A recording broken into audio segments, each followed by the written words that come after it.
सात संगत जी, प्यार से कहना धन निरंकार जी। हरदेव वाणी सबद संख्या 27। सदगुरु उसको जानिए जो सच का बोध कराता है, तत्व ज्ञान देकर जो मन के सारे भरम मिटाता है। कहते हैं कि जो सच का बोध करा दे।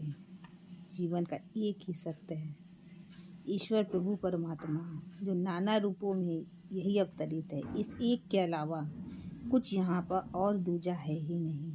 इस सच का बोध केवल सदगुरु ही करा सकता है और वही हमें कराता भी है। और हम इसीलिए सत्संग जाते हैं कि उस सत्य का हमें बोध हो सके, उसको हम जान सकें।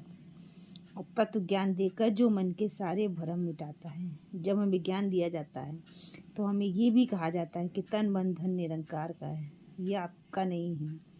तो तन मन धन यानी कि ये तो हमारा है ही नहीं, तो ज्ञान दिया किसको जा रहा है? तो तन मन धन के अलावा कुछ तो है वहाँ पे जो बचा। आपके शरीर के अंदर कुछ तो है, कोई तो है। ये शरीर तो हमारा 5 तत्वों से बना हुआ है। हम सब जानते हैं हमारा शरीर 5 तत्वों से मिला हुआ है, बना हुआ है। और जब मृत्यु होती है तो 5 तत्वों में ये शरीर विलीन हो जाता है। और इसकी एक समय सीमा है जो समय की धारा में चल रहा है, और इसका एक दिन मृत्यु होनी ही होनी है। तो हम शरीर तो नहीं हैं। ये सदगुरु हमें बताता है कि हम शरीर नहीं हैं, हम इस शरीर के अंदर हैं, सब कुछ देखने वाले हैं। तो इस देखने वाले को ही तो जानना है, जो अंदर से सब कुछ देख रहा है। उसको ही ज्ञान दिया जाता है, उसको ही बताया जाता है, उसको ही समझाया जाता है। जो हम सोचते हैं कि हमारे अंदर कोई है, जब हमें इस बात का बोध होता है तो हम अपने अंदर जो है उस पर ध्यान केंद्रित करते हैं। सदगुरु उसी के बारे में बताता है। सदगुरु उसको जानिए जो कभी नहीं भटकाता है, सीधे सीधे आत्मा को मंजिल पर पहुंचाता है। कहते हैं सदगुरु इधर उधर की बातों में कोई भी भटकन नहीं पैदा होने देता, क्योंकि सदगुरु जानता है कि आजकल इंसान ऐसे ही इतना उलझा हुआ है अपने जीवन में कि वो प्रेजेंट में तो जीना ही भूल गया है, पास्ट और फ्यूचर से निकल ही नहीं पा रहा है। तो जब हम अपने भूतकाल और भविष्य में उलझे रहेंगे तो वर्तमान समय में जीना ही हम लोग भूल चुके हैं।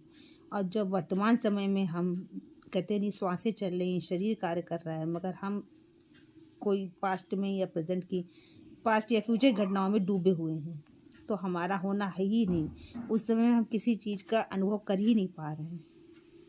तो हम जब वर्तमान में जीते हैं तब हम हर चीज़ पे ध्यान देते हैं कि कोई है हमारे अंदर जो ये खाना खाया जा रहा है, देख रहा है। हम ये काम कर रहे हैं तो कोई है जो ये सब कुछ देख रहा है, उसको सब कुछ पता है, वो केवल मात्र देखने वाला है। सदगुरु उसको जानिए जो उलझन को सुलझाता है। जब हम इसको जानने की कोशिश करते हैं तो सदगुरु मन में कहते नहीं कि सैकड़ों उलझनें खड़ी होती हैं, तो सदगुरु एक एक प्रश्न का उत्तर इतने कहते नहीं अच्छे से देता है कि मन की सारी उलझन खत्म होती चली जाती है। और जब प्रश्न खत्म हो जाते हैं तब वो स्वतः नज़र तो आना ही आना है, क्योंकि प्रश्न अज्ञानता के कारण बनते चले जाते हैं। और जब अज्ञानता खत्म होती है तो ज्ञान यानी सत्य तो स्वतः ही नजर आने लगता है। वो तो था, है और सदा से रहेगा। सदगुरु उसको जान सरल सहज मार्ग पर अपने भक्तों को ले जाता है। कहते हैं कि सहज और सरल मार्ग जीवन का हमें तब पता चलता है कि जीवन असल में है क्या। क्योंकि हम लोग बस यही सोचते हैं कि सुबह उठना, अपना काम करना, नाश्ता पानी करना, खाना पीना खाना, बच्चों की जिम्मेदारियां निभाना, बस यही जीवन है। जबकि ये तो हमारी जिम्मेदारियां हैं, ये जीवन नहीं है। जीवन हमें इसलिए मिला है कि हम इस सत्य को जान लें, हमारा होना क्या है इसको जान लें। अगर हमने इसको जान लिया हम कौन हैं, तो हमारा जीवन इतना सरल सहज बन जाता है कि ये सारी जिम्मेदारियां उठाने में हमें जरा सा भी कष्ट नहीं होता। जीवन के उतार चढ़ाव से विचलित नहीं होते और मन इतना शांत हो जाता है कि आनंद ही आनंद आता है। कार्य हम ये सारे करते हैं मगर हमारा मन बिल्कुल शांत रहने लगता है, क्योंकि हमें पता चल जाता है कि हम कौन हैं। और जब तक इस प्रश्न का उत्तर नहीं मिलता तब तक हम इधर उधर भटक रहे हैं और जीवन को वही समझ रहे हैं, जबकि वो जीवन नहीं है। जीवन तो असली यही है कि हम स्वयं को जान लें, हम जो माने बैठे हैं कि हम हैं, ये हम नहीं हैं। हमारे अंदर उस परमात्मा का होना ही है, वो परमात्मा ही है हमारे अंदर, हम स्वयं परमात्मा हैं।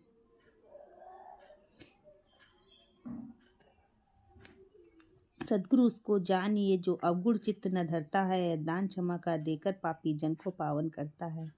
कहते हैं कि अगर सद्गुरु, तो उसको ही कहा गया है जो हमारे पापों को, हमारे कर्मों को नहीं देखता, बिल्कुल नहीं देखता।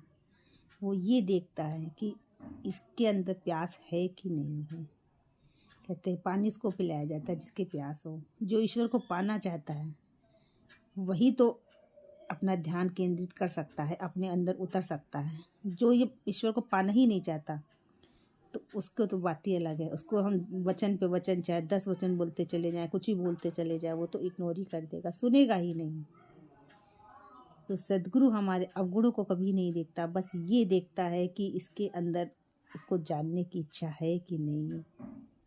निस्वार्थ भाव से जिसके अंदर जानने की इच्छा होती है, सद्गुरु उसको क्षण मात्र में उस आनंद के सागर में डुबकी करवा देते हैं। जो हमारे अंदर ही खजाना छुपा हुआ है, जो अमूल्य दात हमें सदा से मिली हुई है, वो जो प्रभु परमात्मा ही हमारे अंदर है, प्रभु परमात्मा का होना ही है, और जो हमारा होना है वही सबका होना है, इस सत्य का बोध करा देता है। तो जीवन आनंद ही आनंद होता है। ये काम केवल सद्गुरु ही कर सकता है। कहते हैं कि चाहे जितना भी पापी इंसान हो, जितने भी बुरे कर्म करने वाला हो, मगर अगर दिल से वो ईश्वर को जानना चाहता है तो उसके सारे बुरे पाप कर्मों को भी वो क्षमा कर देता है। कितना क्षमाशील है, कितना दयावान है, कितनी करुणा है इसके अंदर कि सारे बुरे कर्म भी क्षमा करता है अगर उसको इच्छा है अंदर से ईश्वर के प्रति।